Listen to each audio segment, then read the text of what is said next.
Aku menolong orang yang seharusnya aku benci. Assalamualaikum warahmatullahi wabarakatuh. Apa kabar Bunda? Semoga Allah selalu memberikan kebahagiaan. Sayang, sudah aku transfer ya uang bulanannya. Ucap Mas Raffi dengan lembut, kemudian mencium keningku. Makasih ya Mas, jawabku sambil tersenyum. Bagaimana tidak? Uang bulanan yang diberikan oleh Mas Raffi sangatlah banyak. 50 juta per bulan. Uang itu bebas kugunakan untuk apa saja. Yang penting utama kebutuhan rumah. Sementara itu kebutuhan rumahku hanya untuk makan, listrik, air, bayar asisten rumah tangga, dan sisanya bisa untuk kebutuhanku sendiri. Istri mana sih yang gak bahagia kalau uang bulanannya sebanyak itu? Ditambah aku belum punya anak sampai sekarang. Ini di 2 tahun pernikahan kami. Suamiku juga gak pernah mempermasalahkannya atau protes. Kami sudah periksa, tidak ada masalah. Mungkin kami masih disuruh menunggu dan bersabar. Mas Raffi memang tergolong orang yang sibuk. Dia hanya punya waktu untukku di malam hari. Itu pun sebelum tidur. Karena dari pagi sampai maghrib, dia di kantor untuk bekerja. Ya secara gajinya saja hampir 100 juta per bulan. Tentu dia menjadi orang yang sangat sibuk. Mas Raffi pernah bilang, aku bebas menggunakan uang ini untuk apa saja. Karena urusan menabung itu sudah menjadi urusannya. Hal itu juga yang membuatku tak pernah bosan di rumah.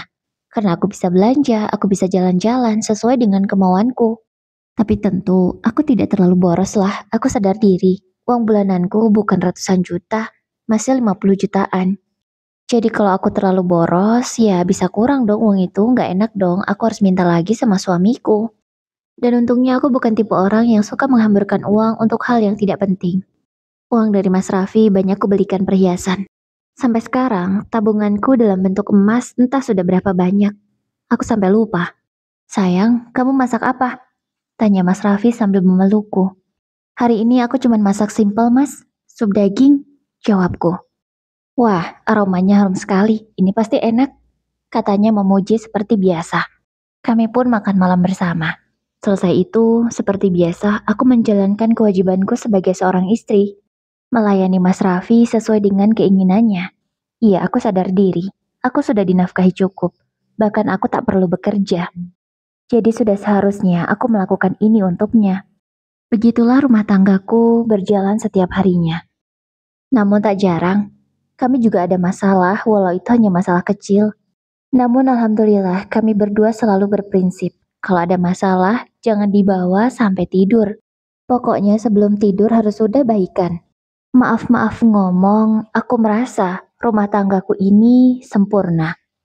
Tapi ya seperti yang kita ketahui bersama, tak ada yang sempurna di dunia ini. Sayang, aku izin keluar kota 2 hari ya untuk pekerjaan. Biasalah, ucap Mas Raffi. Aku pun mengangguk paham dan segera menyiapkan pakaiannya. Ini cukup mas? Tanyaku setelah semua sudah kususun di dalam koper. Sudah cukup sayang, jawabnya. Ada yang ketinggalan gak mas? Ini semuanya sih sudah kumasukkan, tapi mungkin ada yang kelupaan. Mas Raffi terlihat memeriksa barang bawaan yang sudah aku siapkan. Kayaknya sih udah semua. Nanti kalau misal ada yang lupa gampang lah, bisa aku beli di sana, jawabnya. Oke deh mas, sahutku. 2 hari 2 malam ditinggal suami membuatku sedikit galau. Ya biasanya malam begini, aku ada temannya di rumah. Tapi kali ini aku harus sendirian. Karena asisten rumah tangga memang tidak pernah menginap. Dia pulang kalau sore. Nanti mulai kerja lagi jam 6 pagi. Sepi, namun aku sudah terbiasa dengan keadaan ini. Karena sudah sering kali Mas Raffi harus kerja keluar kota. Aku paham dia orang sibuk, jadi pasti akan ada masa di mana dia harus keluar kota. Hingga suatu hari, ketika aku baru selesai belanja di mall, aku tidak sengaja bertemu dengan seorang perempuan hamil. Dia sangat kasihan, membawa banyak belanjaan sendirian. Mbak, kok banyak banget barang bawaannya? Itu pasti berat ya? Biar aku bantu. Ucapku menawarkan bantuan. Gak usah mbak, takut merepotkan. Jawabnya. Terlihat banyak sekali dia belanja, ada sayuran, buah-buahan, dan beberapa bahan pokok lainnya. Gak apa-apa mbak, tidak merepotkan kok.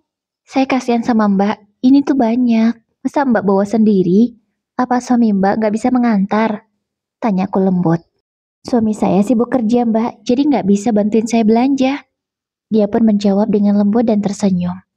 Wah, sama dong kayak suami saya, juga nggak pernah bisa nemenin saya belanja kayak gini. Timpalku, karena aku merasa nasib kami sama. Mobilnya di sebelah mana? Kubawakan barang belanjaannya yang sangat banyak itu, dan dia hanya kubiarkan membawa beberapa saja. Itu mbak yang mobil warna kuning. Dia menunjuk mobil Brio yang berwarna kuning. Segera kubantu memasukkan semua barang-barang itu ke dalam bagasi. Ia berkali-kali mengucapkan terima kasih. Sama-sama mbak, gak usah sungkan, saya senang kok bisa bantu, jawabku. Lalu aku pamit untuk pergi. Itulah pertemuan pertamaku dengan Mbak Laras. Ya, kami sempat berkenalan. Namanya Mbak Laras dan aku sudah memperkenalkan diriku juga. Tapi sayang, kami tidak sempat bertukar nomor ponsel. Tapi nggak apa-apa, jika Tuhan mengizinkan pasti kami bertemu lagi. Malam harinya seperti biasa. Suamiku sudah selesai dari tugas luar kotanya. Jadi dia sudah kembali ke rumah. Aku menceritakan kejadian tadi siang di mall. Lebih tepatnya di parkiran mall itu. Aku menolong seorang perempuan hamil membawakan barang belanjaannya. Mas Raffi terlihat terkejut. Entah mengapa aku pun bingung. Kenapa mas? Kok kayak kaget gitu? Tanya aku. Enggak sih, masa iya aku kelihatan kaget? Biasa aja. Kamu baik banget mau bantuin orang padahal gak kenal. Jawab Mas Raffi. Ya aku kasihan aja mas sama dia. Dia belanja sendirian, gak dibantuin sama suaminya.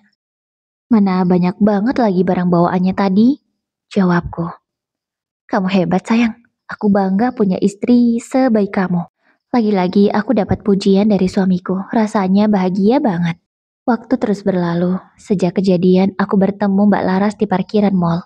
Kini kami bertemu lagi, namun bukan di mall melainkan di sebuah kafe. Seperti biasa, dia sendirian, tidak ada yang menemani.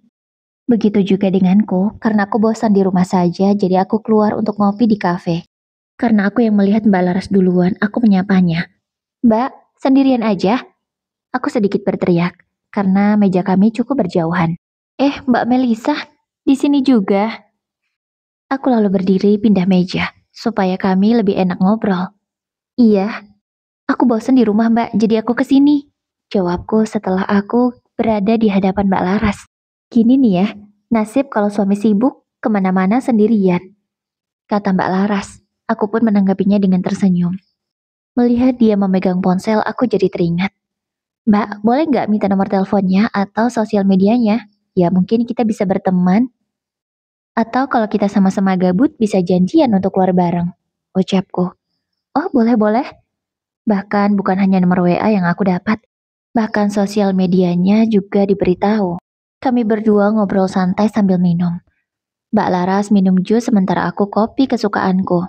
Kurang lebih 2 jam kami duduk di sana, kami putuskan untuk pulang karena ada urusan masing-masing.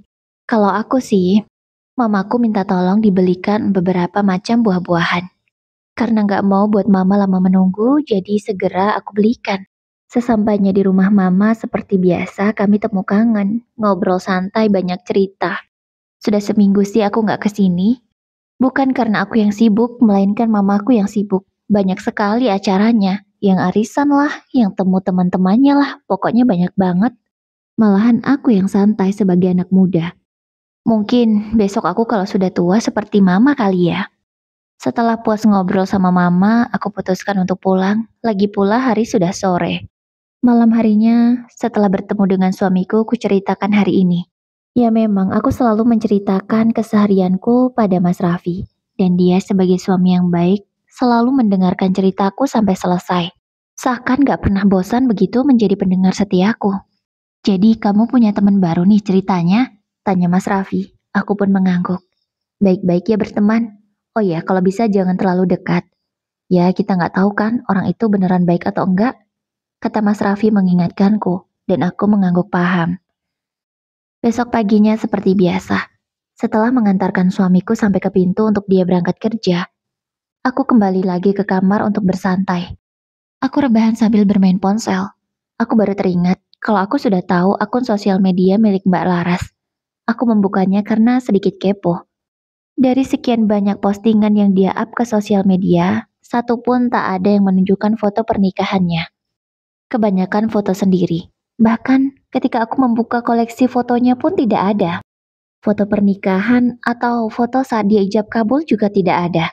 Foto berdua saat makan atau saat berlibur begitu juga tidak ada. Semua foto Mbak Laras sendirian. Atau dia nggak mau menunjukkan siapa suaminya ya? Kan ada orang yang tidak mau mengumbar kemesraan di sosmed. Mungkin Mbak Laras termasuk orang yang seperti itu. Kalau aku sendiri, aku ada sih upload banyak foto bersama suamiku. Terutama foto-foto pernikahan kami dulu karena menurutku itu cantik dan bagus. Terkadang saat kami makan di luar atau liburan ya aku pamerkan juga di sosial media. Aku mengirimkan DM ke Mbak Laras supaya dia tahu kalau ini akun sosial mediaku. Namun terlihat pesan itu hanya dibacanya saja, tak kunjung dibalas. Atau Mbak Laras lagi sibuk ya? Aku berpositif thinking. Ya namanya orang kan punya kesibukan juga. Emang sepertiku yang hidupnya terlalu santai. Kuputuskan untuk mencari kesibukan lain, yaitu berolahraga. Aku memang tidak punya waktu khusus untuk aku olahraga. Tapi setiap hari pasti ada. Kadang pagi, siang, atau bahkan sore hari. Atau kalau gabut mah malam. Ya suka-suka akulah kapan aku mau berolahraga. Lagi pula aku olahraganya juga di rumah, tidak jauh-jauh. Tapi kalau siang sih jarang. Itu kalau pagi nggak sempat dan sore sekiranya aku mau pergi begitu. Sampai aku selesai olahraga, DM yang aku kirim ke Mbak Laras belum juga dibalasnya. Aku memutuskan untuk mengirimkan pesan lewat WA. Tapi anehnya pesan itu juga hanya dibaca olehnya, tidak dibalas seperti DM-ku. Aku pun tak mau ambil pusing. Mungkin Mbak Laras saat ini benar-benar sibuk. Malam harinya aku juga menceritakan hal ini pada Mas Raffi. Dengan santai dia menanggapi, "Ya udah, gak usah dikirim pesan lagi, mungkin dia gak mau berteman sama kamu," katanya. Aku pun jadi berpikir, bisa jadi ya, mungkin Mbak Laras gak nyaman kalau aku kirim pesan ke dia. Atau mungkin seperti ucapan Mas Raffi, dia gak mau berteman denganku, karena kan kemarin kami bisa ngobrol santai karena gak sengaja bertemu. Akhirnya sejak pesan yang tak pernah dibalas itu, aku tak pernah lagi mengirim pesan untuk Mbak Laras. Ya mungkin benar kata Mas Raffi, Mbak Laras tidak mau berteman denganku. 2 bulan berlalu, kami juga gak pernah bertemu sama sekali. Tapi, aku malah teringat dengan kehamilan Mbak Laras. Waktu kami ketemu 2 bulan lalu, dia bilang dia sudah hamil 7 bulan. Itu artinya sekarang sudah 9 bulan. Atau Mbak Laras sudah melahirkan ya? Makanya dia gak keluar rumah. Ya masih saja aku teringat dengannya. Ada rasa khawatir. Aku hanya bisa berdoa semoga Mbak Laras baik-baik saja. Hari itu aku sedang perjalanan menuju rumah mama. Hari ini mama ulang tahun. Aku mau beri kejutan untuknya. Aku sudah bawa kue, bawa bunga, dan bawa hadiah kesukaan mama yaitu tas. Mama suka sekali mengoleksi tas. Dan ini aku sudah belikan yang menurutku bagus untuknya. Namun, ketika aku sedang asik menyetir, dari kejauhan aku melihat sebuah mobil berwarna kuning berhenti di pinggir jalan. Rasanya mobil itu tak asing bagiku. Kayak pernah lihat. Dan setelah ku ingat-ingat lagi ternyata itu mobil milik Mbak Laras. Aku segera menepi, takut kalau dia kenapa-napa. Di dalam mobil kulihat Mbak Laras kesakitan. "Mbak, buka pintunya Mbak." Aku menggedornya dengan cukup panik. Mbak Laras segera membuka kacanya. "Kamu kenapa Mbak?" "Kayaknya aku mau melahirkan," jawabnya dengan napas terengah. "Ya Allah, aku bantu ya Mbak." "Nanti urusan mobil gampang. Biar orang yang jemput ke sini orang suruhanku," ucapku. Mbak Laras pun mengangguk. Terlihat dia sudah pasrah. Kayaknya dia kesakitan banget. Ya pasti sakitlah kan akan melahirkan. Ini pasti sedang kontraksi hebat. Aku menitipkan mobil itu beserta kuncinya di sebuah warung kecil di pinggir jalan. Kebetulan aku kenal dengan orangnya. Karena seringkali aku membeli minuman di warung itu. "Pak, saya minta tolong. Saya titip dulu ya, nanti ada orang yang ambil. Saya buru-buru karena teman saya mau melahirkan," ucapku pada sang pemilik warung. "Oh iya Mbak, baik-baik," jawabnya. Dan aku buru-buru masuk lagi ke dalam mobil karena Mbak Lara sudah menunggu di sana. Kulajukan mobil dengan kecepatan sedang ke rumah sakit. Ya aku tidak berani juga ngebut. Takutnya malah terjadi apa-apa nanti. Sesampainya di rumah sakit, Mbak Lara segera mendapatkan pertolongan. Aku benar-benar panik karena tidak tahu harus menghubungi siapa. Tas Mbak Laras memang ada di tanganku saat ini. Apa aku cari kontak di HP-nya saja ya untuk aku hubungi? Tapi sayang, ponsel itu dikunci. Aku tidak bisa membukanya. Tapi tunggu sebentar. Wallpaper HP Mbak Laras kenapa? Suaminya sepertinya aku kenal. Kok ini mirip sama Mas Raffi? Aku mengedipkan mataku beberapa kali untuk memastikan benarkah penglihatanku. Aku takut salah. Lalu aku membandingkan foto itu dengan wallpaperku sendiri. Dan memang, sama. Itu memang Mas Raffi. Gak mungkin dia punya kembaran. Jangan-jangan Mbak Laras itu... Aku menutup mulut saking terkejutnya. Aku tidak percaya ini. Masa iya suamiku menikahi Mbak Laras dan dia sudah hamil, bahkan hari ini akan melahirkan? Aku benar-benar syok. Aku terduduk lemas di kursi tunggu. Ya Allah, salah kan ini? Salah pasti. Aku berusaha menepis semua kenyataan yang sebenarnya itu yang memang terjadi. Aku bingung sekarang harus berbuat apa. Air mataku jatuh, namun segera aku hapus. Oh, aku harus lakukan ini. Mau bagaimanapun Mas Raffi harus tahu kalau Mbak Laras melahirkan. Sebagai manusia aku masih punya hati nurani walau saat ini aku benar-benar kecewa. Aku lalu menuju bagian administrasi, meminta pihak rumah sakit menghubungi nomor Mas Raffi. Setelahnya aku kembali lagi ke ruang tunggu. Aku akan beri kejutan pada suamiku itu. Karena sekarang, aku sedang menunggu istrinya yang akan melahirkan. Setengah jam kemudian yang ditunggu akhirnya tiba juga. Mas Raffi dengan panik menuju ruangan persalinan. Dia belum menyadari kalau ada aku di sana. Setelah dia mondar-mandir beberapa kali, barulah dia menyadari kalau ada aku. Melissa, kamu... Iya, aku di sini, Mas. Dan aku yang bawa Laras ke rumah sakit ini. Karena aku ketemu dia di pinggir jalan kesakitan mau melahirkan. Hebat ya. Kupikir kamu suami yang sempurna. Kupikir kamu suami yang terbaik. Karena kamu gak pernah menuntut soal anak. Tapi ternyata aku salah ya. Aku yang terlalu bodoh dan polos menanggapi semua ini. Dengan apiknya kamu juga menyembunyikan semuanya. Kamu menikah dengan Mbak Laras.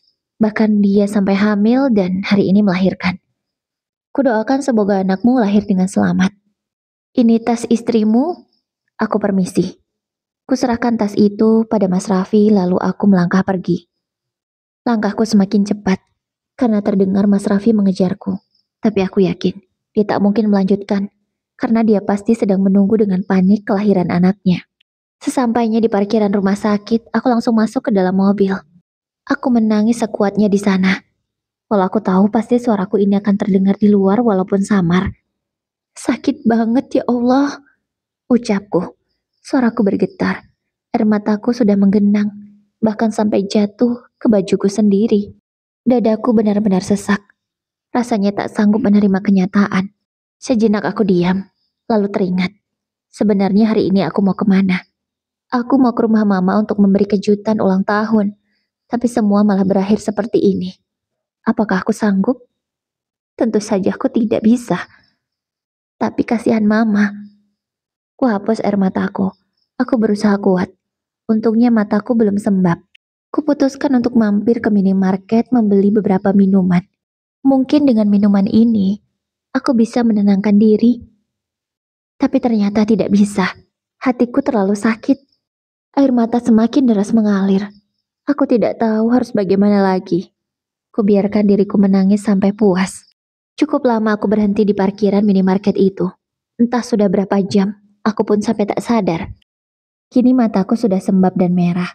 Tak mungkin aku datang ke rumah mama dalam keadaan seperti ini. Kasihan beliau. Tapi baru mau aku putuskan untuk pulang, ponselku berdering. Bukan Mas Raffi yang menelpon, tapi mama. Sayang, kamu lupa ya kalau hari ini ulang tahun mama? Kata mamaku nyerocos di seberang telepon seperti biasa. Maaf mah, aku lagi gak enak badan. Bukannya lupa. Rencananya nanti malam mau ke sana. Makanya aku diem-diem aja mau kasih kejutan ke mama. Jawabku dengan suara serak. Ya terdengar seolah benar-benar sakit. Padahal saat ini ya memang sakit. Tapi bukan sakit fisik, melainkan sakit hati.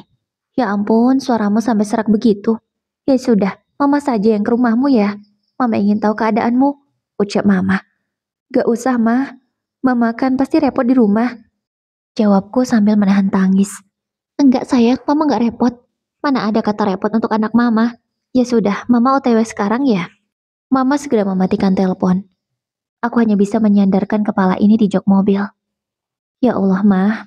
Setelah aku sedikit tenang, aku setir mobil menuju rumah.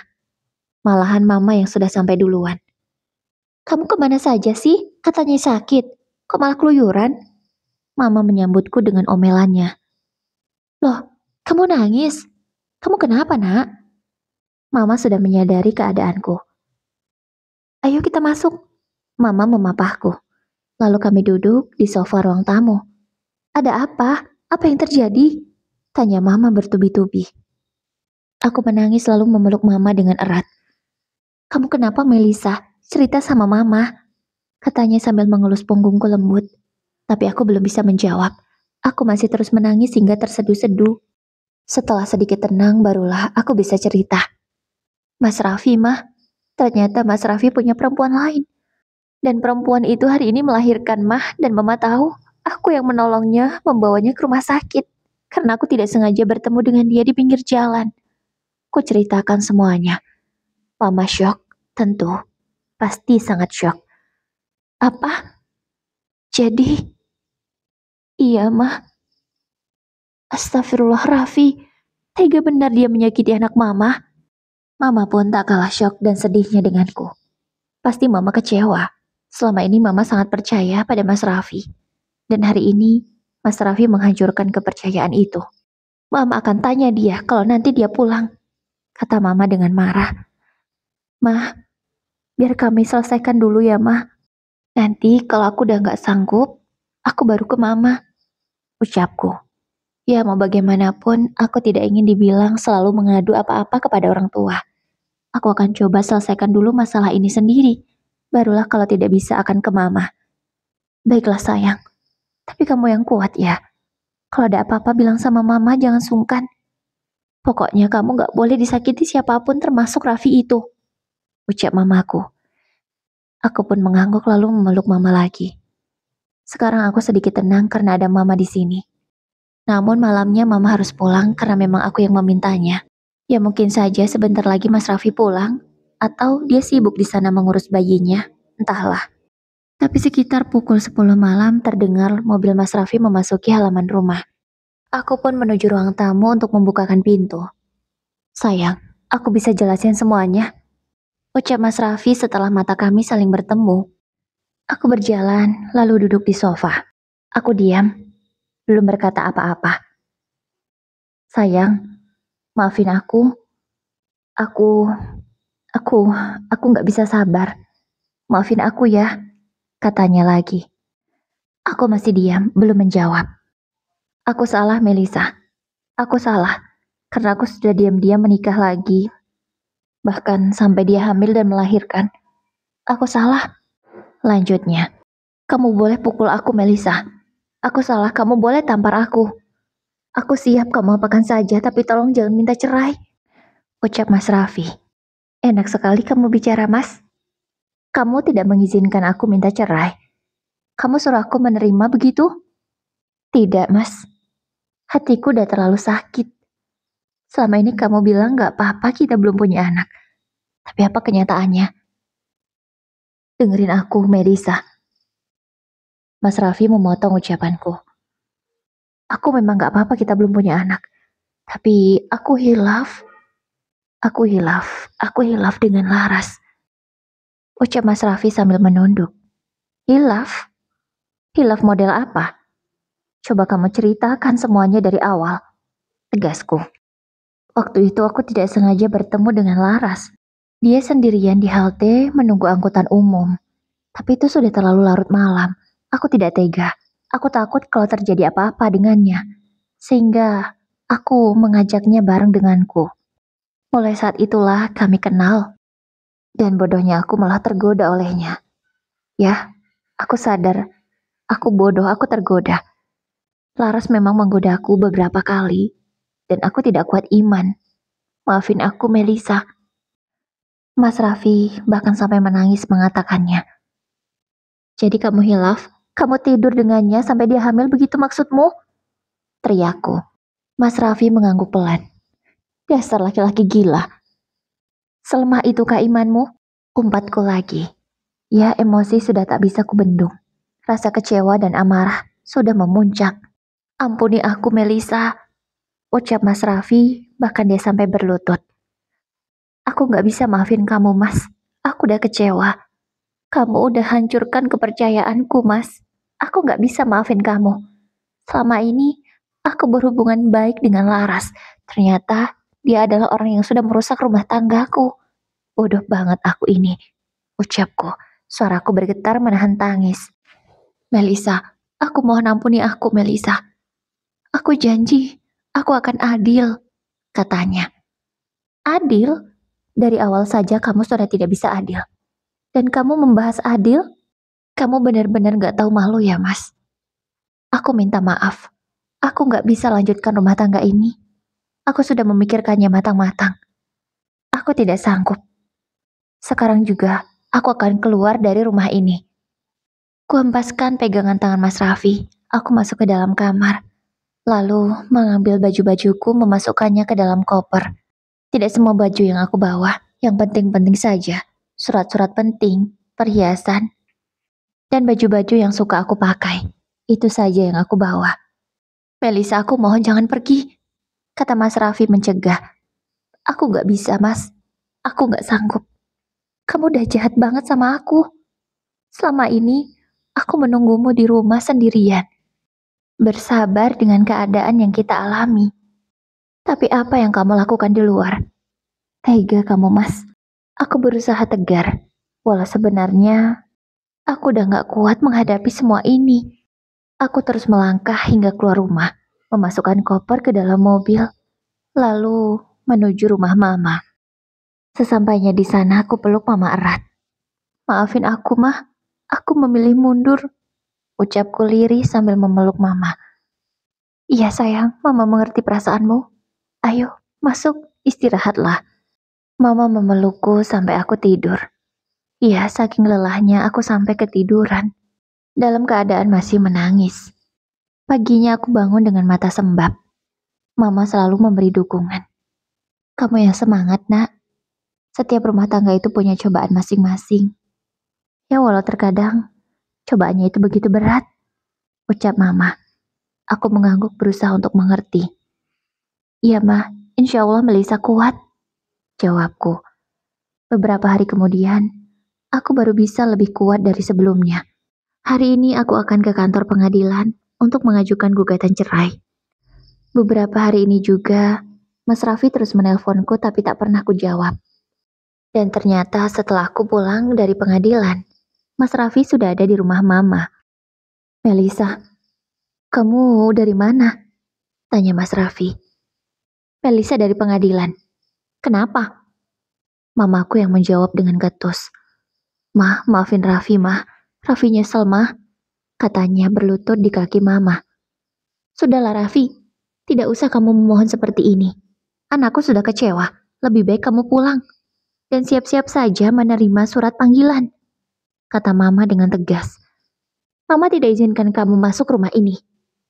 Ucap Mama lagi.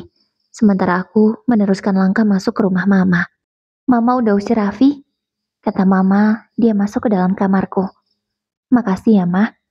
Jawabku mengucapkan terima kasih. Iya sayang, Mama tidak akan rela anak Mama disakiti. Pokoknya kamu jangan mundur ya.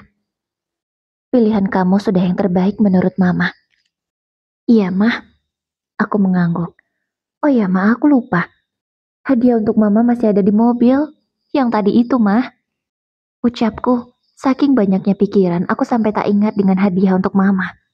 Aku keluar lagi dan segera mengambil hadiah itu. Dari sini kulihat, ada mobil Mas Raffi di seberang jalan. Ternyata dia belum benar-benar pergi. Biarlah. Mau sampai malam dia menunggu di situ, aku juga tak akan menemuinya. Maaf ya, Mah, kuenya udah gak bisa dimakan, kataku. Ya sayang, gak apa-apa. Mama mengerti perasaanmu. Nanti malam kita makan di luar aja ya, Mah, sebagai ganti kuenya, kataku. Terserah kamu sayang, Mama ikut. Yang penting kamu senang. Kok aku sih, Mah? Ya Mama lah yang senang. Oh iya, Mama boleh ambil 2 perhiasan yang Mama mau. Ku keluarkan kotak perhiasanku yang berisi emas. Ada emas kuning, ada emas putih juga. Kubebaskan mama memilih mana yang dia suka. Wow, ini bagus banget. Kamu punya perhiasan sebanyak ini? Tanya mama. Iya, Ma. Uang nafkah dari Mas Raffi, sisanya aku belikan perhiasan. Ya, maksudku untuk tabungan masa depan, Mah. Dan sepertinya perhiasan ini akan bermanfaat untukku saat ini. Sebelum aku jual, Mama boleh pilih 2. Oke sayang, Mama pilih ya.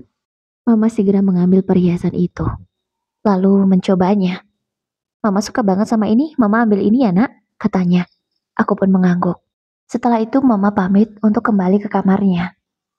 Namun tak lama kemudian ponselku berdering, tanda dan notifikasi masuk. Kalian tahu apa itu? Uang transferan masuk dari Mama. Sama saja ini bukan hadiah, Mah. Mama malah membayarnya ini, Mah. Batinku. Karena Mama mengirimkan sejumlah uang yang senilai dengan perhiasan yang diambilnya tadi. Mama memang selalu seperti itu. Beberapa waktu kemudian, sidang perceraianku dengan Mas Raffi pun digelar. Tahap pertama mediasi dan aku menolak untuk rujuk di sana. Karena aku sudah tidak mau mempertahankan rumah tangga ini. Dan 2 sidang berikutnya sudah diputuskan. Aku dan Mas Raffi bercerai secara negara dan agama. Mas Raffi sudah menjatuhkan talaknya kepadaku. Terdengar menyakitkan, namun aku lega. Sekarang saatnya aku memulai hidupku yang baru. Dengan tabungan yang aku miliki, aku mulai mencoba peruntungan di dunia usaha. Karena aku suka tas dan baju, aku memutuskan untuk membuka butik, menjual baju, sepatu, dan aksesoris perempuan lainnya. Tentu orang yang paling setia membantu adalah Mama. Mama menjadi support utamaku. Dia membantu baik tenaga, pikiran, dan juga uangnya. Butik yang aku miliki sekarang memang belum besar, tapi mudah-mudahan suatu hari nanti bisa sesuai harapanku. Butik ini akan menjadi lebih besar, lebih banyak koleksinya sehingga bisa memuaskan mata pengunjung. Perlahan-lahan aku mulai bangkit. Untungnya dulu aku tidak boros. Andai aku menghamburkan uang pemberian dari Mas Raffi, pasti sekarang aku tidak punya apa-apa. Jangankan tabungan, uang untukku menyambung hidup setelah bercerai darinya pun mungkin aku tak punya. Waktu terus berlalu. Aku sudah tak mau tahu urusan tentang Mas Raffi dan istri barunya itu. Aku tak peduli. Aku hanya fokus pada masa depanku sendiri. Setahun setelah bercerai, sudah ada beberapa lelaki yang mendekatiku. Mereka ingin meminangku, namun aku masih trauma. Ya, di otakku ini, semua lelaki sama. Tak ada yang setia. Karena selain ada pengalaman dengan Mas Raffi, aku juga ada pengalaman dengan almarhumah Papa. Papa juga sama seperti Mas Raffi. Bedanya dia tidak sampai menikah, namun ada hubungan. Ya biasa disebut selingkuh. Tak hanya dengan satu wanita, tapi beberapa. Itulah yang membuat Mama bercerai juga dari Papa. Dan Papa di umurnya yang ke-50 terkena penyakit cukup berbahaya. Sehingga penyakit itu merenggut nyawanya, yaitu penyakit jantung. Entah itu suatu azab atau memang sudah takdirnya, kami juga tidak paham. Di akhir hidupnya, Papa meminta maaf pada Mama dan aku. Dan kami insya Allah sudah memaafkannya. 2 tahun sudah berlalu. Kini umurku sudah 30 tahun. Mama sudah beberapa kali memintaku untuk menikah lagi. Dan jangan terlalu trauma dengan yang pernah terjadi. Karena katanya aku masih muda. Tapi Mama dulu juga ditinggal Papa masih muda. Jawabku. Masih muda apanya? Sudah 45. Jawab Mama. Ya masih bisalah menikah lagi. Mama sekarang kalau menikah lagi juga aku bolehin, kataku. Kamu ini Mama sudah tua. Kamu yang seharusnya menikah lagi. Masa depanmu masih panjang nak, ucap Mama. Entahlah Ma, mungkin waktulah yang akan menjawab nanti. Ya rasa takut itu masih ada.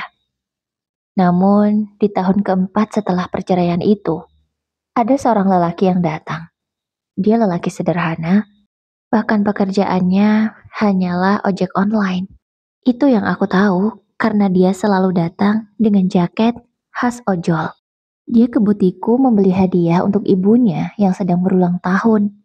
Mbak, di sini ada nggak ya tas yang harganya nggak terlalu mahal soalnya saya nggak punya banyak uang kalau yang mahal. Ucapnya dengan malu-malu bertanya padaku. Ada kok mas, mari saya tunjukkan. Aku membawanya ke koleksi tas yang harganya di bawah 500.000. Ia melihat beberapa label harganya. Ini masih mahal banget, Mbak. Ada yang 200 ribuan nggak? Tanyanya lagi. Karena saat itu dia melihat tas dengan harga 300 sampai 400 ribu. Ada kok, di sebelah sini. Kini kami sudah ada di etalase dengan tas yang berharga 100 sampai 200 ribuan saja. Nah, ini Mbak, cukup sama uang saya. Saya mau yang ini ya. Yang warna ini deh kayaknya bagus. Yang menunjuk tas yang berwarna hitam. Oke Mas.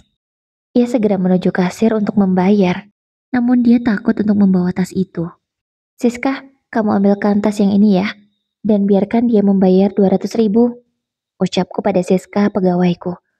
Baik Bu, jawab Siska. Ya, aku tersentuh dengan usahanya untuk memberi hadiah yang terbaik. Pria itu sudah membayar tas harga 200 ribu. Dia tidak melihat barangnya karena memang sudah kubungkus dan dimasukkan ke dalam paper bag. Keesokannya, dia datang lagi. Mbak, maaf. Kalau boleh saya tanya, kayaknya tas kemarin yang dikasih ke saya bukan yang harga 200 ribu deh, katanya. Aku menjawabnya hanya dengan senyuman saja. Ini saya bawa kekurangannya mbak.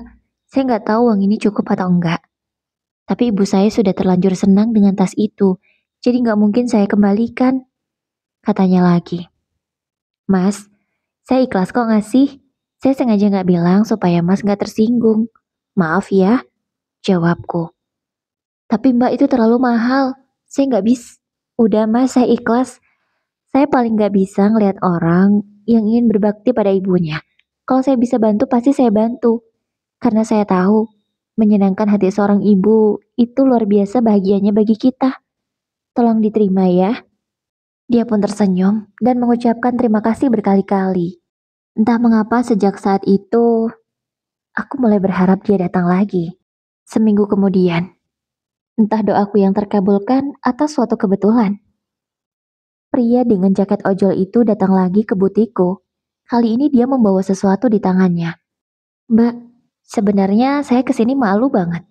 Ini, ibu saya ada buatkan makanan rumahan untuk mbak. Katanya sebagai ucapan terima kasih. Saya sudah ceritakan semuanya sama ibu. Ucap pria itu dengan lembut. Lalu memberikan bungkusan itu, meletakkannya di atas meja. Allahumma, gak usah repot-repot mas. Tapi terima kasih ya. Ucapkan pada ibu mas. Saya gak enak loh jadinya, kataku. Gak apa-apa mbak. Ibu kayaknya lebih senang kalau mbak menerima dan memakannya sampai habis. Kalau gitu saya permisi ya. Dan dia pun segera pergi. Ternyata aku dibawakan beberapa kue tradisional. Ada lemper, kue lapis, lupis, dan onde-onde. Ini mah semua kue kesukaan mama, gumamku.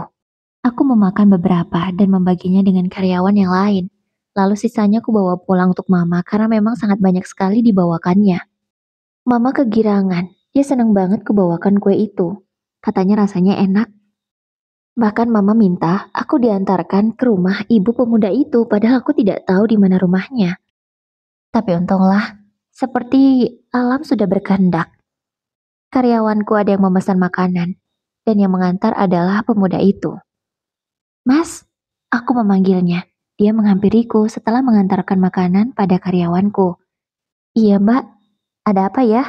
Tanyanya. Kemarin mas kan kasih kue. Mama saya seneng banget. Dan tahu nggak minta diantarin ke rumah mas. Ingin kenal sama ibu mas katanya. Ucapku. Aduh, mamanya mbak ini ada-ada saja ya. Saya malu. Rumah saya jelek. Takutnya mbak nggak nyaman. Ucapnya merendah. Jangan bilang gitu dong. Saya nggak apa-apa. Kalau mas berkenan sih, kalau boleh. Ucapku lagi. Akhirnya dia memberi alamat rumahnya. Dan beberapa hari kemudian kami baru bisa ke sana. Disitulah mamaku dan ibu pemuda itu bertemu. Ya, sampai detik ini aku pun belum tahu siapa namanya. Assalamualaikum bu, ucap mama. Waalaikumsalam, ini ibunya mbak ya. Aku mengangguk malu, sepertinya ibu pemuda itu belum tahu siapa namaku. Aduh, pasti mereka belum kenalan ya bu? Tanya mamaku. Belum bu, Reza belum tahu loh nama mbak yang cantik ini. Padahal sudah sering bertemu. Keterlaluan banget kamu Melisa.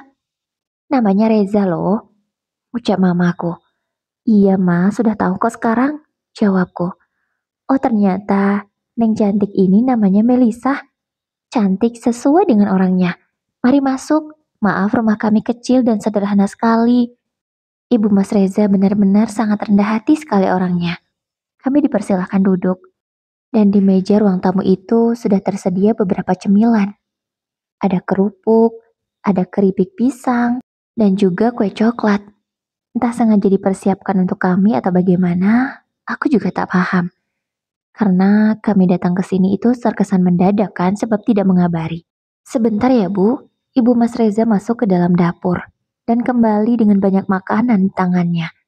Ini tadi saya sudah buatkan kue, ada lemper, ada lapis, ada bakwan jagung, ada pisang goreng juga.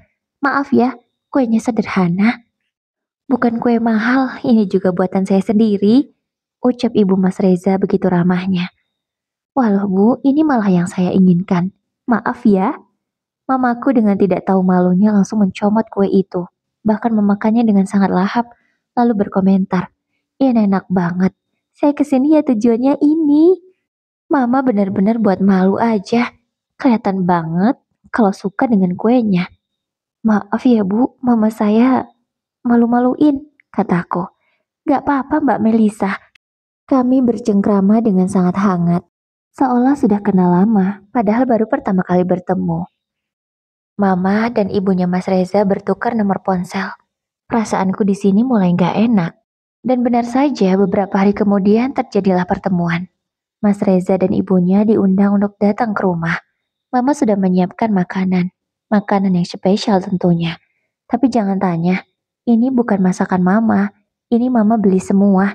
Dia nggak pede dengan rasa masakannya sendiri. Maaf bu kalau penyambutannya kurang berkenan.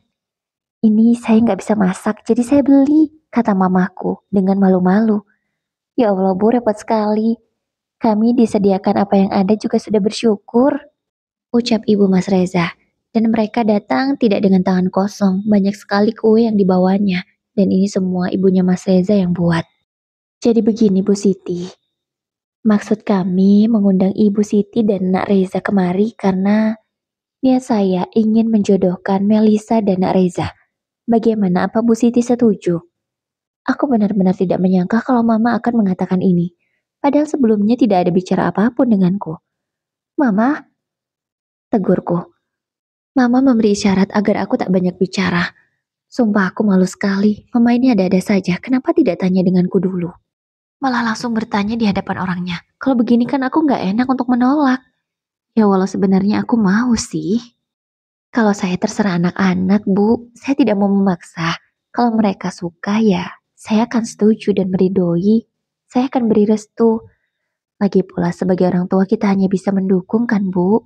Jawab Ibu Mas Reza dengan lembut. Sungguh kayaknya aku akan beruntung kalau punya mertua selembut ibunya Mas Reza. Ya kalau di pernikahan pertamaku dulu, aku memang tak pernah merasakan yang namanya punya mertua. Karena Mas Raffi itu yatim piatu. Bagaimana Nak Reza? Apa Nak Reza mau dijodohkan dengan Melisa? Maaf ya, tapi status Melisa ini janda. Aku semakin malu ketika Mama mengungkapkan identitasku. Maaf Bu, kami kan baru kenal. Takutnya Mbak Melisanya yang gak mau. Saya sadar Bu, saya siapa? Saya cuma tukang ojek.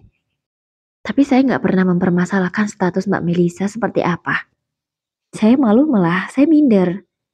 Ucapnya. Nak Reza gak usah minder. Anak saya ini tidak pernah memandang status sosial. Jadi Nak Reza tenang saja, kata ibuku. Gimana Melisa? Kamu gak apa-apa kan? Kini Mama malah bertanya padaku. Iya Ma, gak apa-apa. Aku gak pernah mempermasalahkan ekonomi seseorang. Yang penting bisa dipercaya dan tidak berkhianat, jawabku. Mama pun menceritakan tipis-tipis bagaimana masa lalu rumah tanggaku. Reza, Mama tahu kamu lelaki yang baik. Mama yakin kamu bisa bahagiakan Melisa. Kenallah lebih dekat di antara kalian. Jika sudah cocok, segera menikah. Aku gak expect kalau Mama akan ngomong secepat ini. Mama, aku malu, tegurku. Jangan malu. Kalau sudah mau tuh ngomong aja. Mama tahu kok gimana perasaanmu. Mama seolah paling tahu aja gimana perasaanku, gumamku dalam hati. Dan setelah setengah tahun kami berkenalan, aku dan Mas Reza memutuskan menikah. Ya, aku memutuskan untuk menikah dengan Mas Reza. Setelah masa perjodohan dan masa perkenalan kami lalui, kami merasa cocok. Bahkan traumaku sudah hilang. Aku menikah dengan Mas Reza. Dia benar-benar lelaki yang baik. Dan 3 bulan pernikahan kami, aku positif hamil. Hari itu, aku dan Mas Reza ke rumah sakit untuk periksa kehamilan. Dan tanpa sengaja bertemu dengan Mas Raffi, Mbak Laras, dan anaknya. Yang saat ini, entah berapa usianya ya, mungkin sudah sekolah TK. Melisa, panggil Mas Raffi. Aku pun hanya mengangguk sambil tersenyum. Siapa dia? Tanya Mas Reza. Mantan suami, jawabku lirih. Mas Reza pun mengangguk sambil tersenyum untuk menyapa Mas Raffi. Mas Raffi juga melakukan hal yang sama. Namun ada hal yang mencuri perhatianku. Anak Mbak Laras dan Mas Raffi. Dia terlihat berbeda. Fisiknya sih seperti normal, tapi tingkahnya itu yang aneh. Matanya melihat tidak lurus, tidak seperti orang normal pada umumnya. Dan tingkahnya sangatlah aktif. Maaf mas, Mbak Laras. Ngomong-ngomong, anak kalian kenapa ya? Tanyaku hati-hati. Mungkin ini cobaan untuk kami. Atau hukuman untuk aku. Jawab Mas Raffi. Iya, anak kami autis. Lanjut Mbak Laras. Aku terkejut. Autis adalah keadaan yang tak bisa disembuhkan. Yang sabar ya. Semoga anak kalian bisa sembuh, kataku. Amin. Walau itu mustahil. Sahut Mbak Laras. Insya Allah bisa Mbak. Semangat ya. Kataku memberi dukungan. Makasih ya Melisa. Aku minta maaf. Aku banyak salah sama kamu. Mungkin ini balasan yang pantas untuk kami. Katanya lagi. Mbak Laras menangis. Lalu memelukku. Aku sudah maafkan Mbak. Semoga rumah tangga kita bisa sama-sama bahagia ya. Dan obrolan kami terhenti karena aku sudah dipanggil. Kini giliranku untuk diperiksa. Kasian banget ya anak mereka. Ucap Mas Reza simpati. Iya mas, semoga anak kita sehat ya mas. Ucapku, amin. Jawab Mas Reza. Dan kisah pun selesai. Oke bunda, semoga bisa diambil hikmahnya ya. Oh ya, berbuat baik itu seharusnya kita lakukan kepada siapapun. Sekalipun kepada orang yang menyakiti kita. Karena kita nggak pernah tahu. Kebaikan mana yang akan membawa kita ke kehidupan yang lebih baik. Tetaplah berbuat baik kepada siapapun. Wassalamualaikum warahmatullahi wabarakatuh.